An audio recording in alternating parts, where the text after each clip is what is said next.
Your move.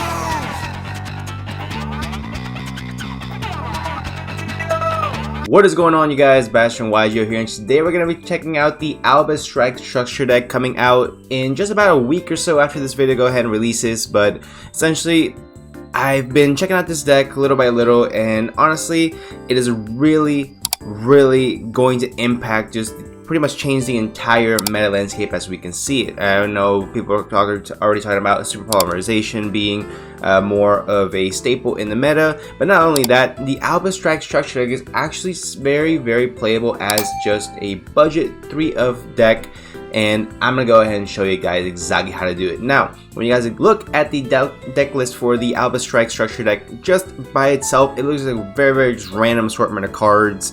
Essentially, we got Summoner Monk for really no reason whatsoever.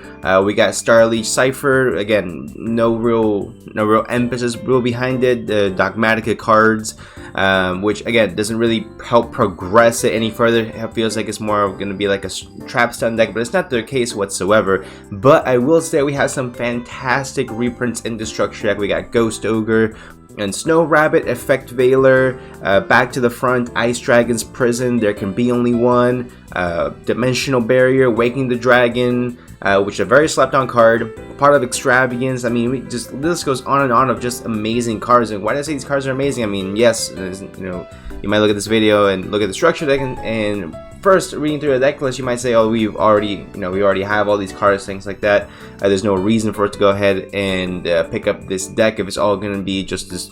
We're really only looking for branded fusion and diffusion, guys. The biggest thing with this deck is that it has so many really good staples for newcomers to the game. So if you are a beginner duelist in the game of Yu-Gi-Oh!, this is a fantastic deck for you to go ahead and pick up, not only because it is going to be meta relevant in the future. You're gonna have to shell out a whole bunch of dough if you are gonna want to play the very best variants of this deck. But throughout the course of the next week or two, I am gonna be exploring different versions of the Despia strategy you can go ahead and play. Whether it's a Shaddoll version, Tri-Brigade version, just things like that to go ahead and show that there are different ways to go ahead and play the best deck of the format. Now, again, has some fantastic reprints. There, Dark Rule No More as well, Called by the Grave, which are going to be very essential. So make sure you go ahead and at least pick up this deck for those staples as well, as they are going to be very useful, not just in this deck, but in future decks to come. But without further ado, let's go ahead and see what this deck will look like if you were to pick up 3 copies and make yourself the best deck possible. Alright, and there we go. So this is the Albaz Strike Structure Deck as a whole, pretty much dissected entirely until we just have 3 versions of it and we get the best cards from it to pretty much maximize how the overall deck is going to go ahead and play out. So first things first, let's go ahead and take a look at the big monsters in here. Now, a few of the fusion monsters in your extra deck are going to require level 5 or higher, or level 8 or higher monsters from you to send from your deck to your graveyard or hand to the graveyard in order to fusion summon. And that's what I love about this deck. You fusion summon from literally everywhere on the field, from your hand, your field, the graveyard, from your deck. You know, you work with your banish power really well, so you pretty much your entire board is a resource to you, which is why I think the Albaz Structure Deck and Despia's in general are going to be so powerful and so strong in the near future once this deck is fully released here for the TCG. Now, in order to play with that, you're going to need, of course, a lot of lights and dark targets. So the deck already comes with 2 different kaijus, I should say, that are extremely powerful: the Radiant and the Thunder King. So with these cards, you definitely want to go ahead and max out on it because it serves 2 purposes for your fusion summons, and it also serves a 3rd purpose for the event that you are going second. Now, if we're playing just the pure Albaz Structure Deck version, this is very much not a going first deck. You're definitely going to want to select to go second with this deck, just because of the overall interactions you're going to be having. The really only starter you have going first is going to be if you happen to draw the branded fusion, or if you happen to have the Keeper of Dragon Magic, then you can go ahead and go first. But really, that's just only 6 starters in the deck. Even with Part of Extravagance being a card in your deck, I just really feel like it's a safer bet going second, so it's more tiered towards that as well. So you want to play 6 Kaijus overall, 3 Radiant and 3 of the Thunder King, then 1 Chaos Dragon Legionnaire. This is actually a fantastic card. I don't know why anyone would cut this from it, but it really gives you an additional, not only is it an additional boss monster for the deck, but it again works with your graveyard, and with this deck being able to field your graveyard and banish pile and pretty much flood your field with monsters so easily, I see no reason why you shouldn't play this card. I mean, definitely don't max out on it because it's gonna really end up being more of a brick in your hand, but even with only 3 of the structure decks, this deck doesn't really brick too often, which I do like quite a bit. I mean, it's good to have consistency, of course. 1 of your Albion Shrouded Dragon, you just play that 1, you're not gonna really need any more than that as well. Artifact Scythe, so the reason Artifact Scythe is in here, there's no real way to pop it while it's on your field, but you can send it. Again, it is a light monster, you can go ahead and send it for a fusion summon, and then you play it back to the front because Scythe Block is really just worth playing that, at least that engine in your deck.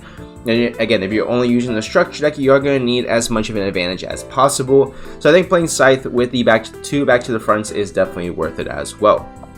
Then you play 3 Keeper of Dragon Magic. Keeper of Dragon Magic, when it's normal special summon, you get to discard to add a Polymerization normal or fusion normal spell from your deck to your hand. So this on summon is going to go ahead and search you out your branded fusion, and you pretty much go off from there. Branded Fusion is pretty much going to be the end all be all of this deck, pretty much letting you fusion something from anywhere you want. So that's definitely a big part of what makes this deck that much better than the rest. Now, you also play, of course, 3 Fallen of Albaz. Fantastic card. There's really not much else to say about it. This entire deck revolves around fusion summoning, including this card and a whole bunch of other nonsense, so you need to max out on this guy. Next, you play triple Spriggan's Kit. Spriggan's Kit is actually a phenomenal card in this deck, so if you have a fusion monster, list Fallen of Albaz, which is pretty much your entire extra deck, it actually allows you to go ahead and special summon it from your hand, and then lets you add one of your branded spells or traps that is banished in your deck or in your graveyard back to your hand. So it lets you, is a free searcher essentially from anywhere on the field. Spriggan's Kit is fantastic, and so is Tri-Brigade Kit. So Kit in general is just must play, definitely in any version of this deck, I personally believe. Next, more to the Tri-Brigade cards, we play the Tri-Brigade Mercourier, which is really cute. And if you did not notice, this little guy actually appears on the Shirag Omen card art, so I'll go ahead and leave a little pointer to it here, but it's really cool. Anyway, that's beside the point. So when an opponent activates a monster while you control a fusion monster, list Fallen of Albaz, you can send this card from your hand or field to the graveyard to negate that effect. If this card is banished, you can add 1 Fallen of Albaz or 1 monster that listed in the card text from your deck to your hand, except Tri-Brigade Mercourier. You can only use each effective Tri-Brigade Mercourier once per turn. So the first effect is pretty much like a Herald of Orange Lights, where you can pretty much just pitch it. So Herald of Orange Light works, you can pitch it in another fairy to go ahead and negate a monster effect that's been activated. This guy is a much better hand trap than that. You don't need another fairy in your hand, don't need another Tri-Brigade, don't need another Fallen of Albaz, whatever in your hand. As long as you have a fusion monster that lists Fallen of Albaz on the field, you can pretty much just use this to negate whatever monster effects your opponent is activating, making it a fantastic hand trap. I actually consider playing this card at 3, but again, you need the fusion monster on board, so this is really only going to be beneficial if this is a going second deck. Then this is only going to be beneficial in turn 2 when it's already your turn, or turn 3 as well. That's why I prioritize playing other hand traps like Double Ghost Ogre and Triple Effect Veiler. I really want to max out on Triple Effect Veiler just because I've thought of the two, it would be the most meta relevant hand trap, being able to stop a whole bunch of normal summon monsters or just monsters on the field in general during your opponent's main phase, and it's also not a once per turn, so a hard once per turn I should say, so it's really good. Ghost Ogre, again, doesn't negate anything, just destroys. It's still useful, but not nearly as much as an Effect Veiler. Next, for the spells, we play 1 Branded in Whites that lets you fusion summon a fusion monster from your extra deck using a monster from your hand or field. Just another, including a dragon monster, just another fusion card, because essentially the branded fusions are good. In the event they get stopped somehow, whatever it might be, you still have the Branded in White, so it's still really good. Triple Pot of Extravagance, again, consistency. You are going second, so you're already going to have 6 cards in your opening hand. Another two can only really benefit you from there, so take it from there. Triple Dark Ruler no more. Again, with the cards that you're given in the structure deck, it is just so good to make this as going second deck and just main deck all the going second cards. Plus, it also benefits you with the Fallen of Albaz being able to use his effect in the event that he's the only card in your hand that you can, make plays off of, so it's really good as well. Called by the Grave because it's a staple and it's definitely necessary. And then one of your Paradise Branded. There's really no other cards in the structure deck that I wanted to put in here. So I think Paradise Branded is really good just because it prevents your opponent from activating cards that would negate your fusion summons or just mess with fusion summons in general. And the less that goes interrupted, I think the better overall for yourself. Then, like I said before, double back to the front pretty much for the artifact scythe play. However, there are other places you can go with it back to the front. It's essentially having a card that says you can special summon from the graveyard is never a bad idea. And the last trap card is going to be Randed Condemnation, however you want to say it. So basically, this is pretty much a solemn judgment that is, you don't have to pay life points, you just have to return one of your fusion monsters. So it's really good. Also has an amazing graveyard effect that lets you target one of your branded spell traps in your graveyard and add it back to your hand. So you can go ahead and add your Paradise, your branded in white, or your branded fusion from your graveyard back to your hand, which then again sets up your next turn as well. So that's gonna be it for the main deck, guys. 40 card main deck is honestly a really cool deck. Again, I'll be exploring different versions of this deck in the future, but this is the best 40 card version of this deck you can make with, again, 3 Fallen of Albaz structure decks. Next for the extra deck is pretty much just throw in as many of the extra deck that comes with the branded that comes with the actual structure deck into your deck.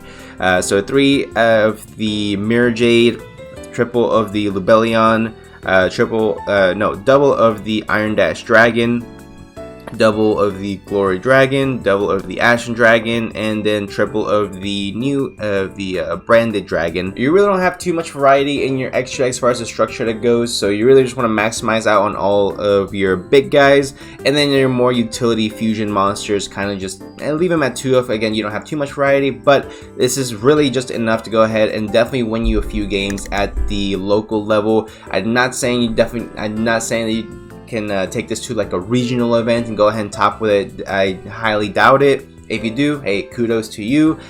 Clearly a lot better than myself as a player. However, this deck is pretty much just going to be a good way, again, for a starter deck to get you more or less accustomed to how the deck is supposed to work.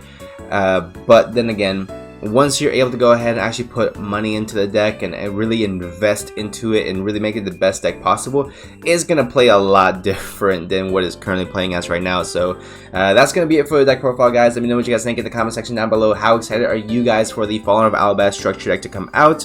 Again, let me know in the comment section down below what your version of the Fallen of Albaz structure deck you're going to be playing. Whether it's going to be Shaddoll, whether it's going to be Tri Brigade, whether it's going to be Despia. What do you guys believe is the very best version? Again, let me know in the comment section down below. Leave a like if you guys did enjoy, subscribe for more, and I'll go ahead and see you guys in the next one.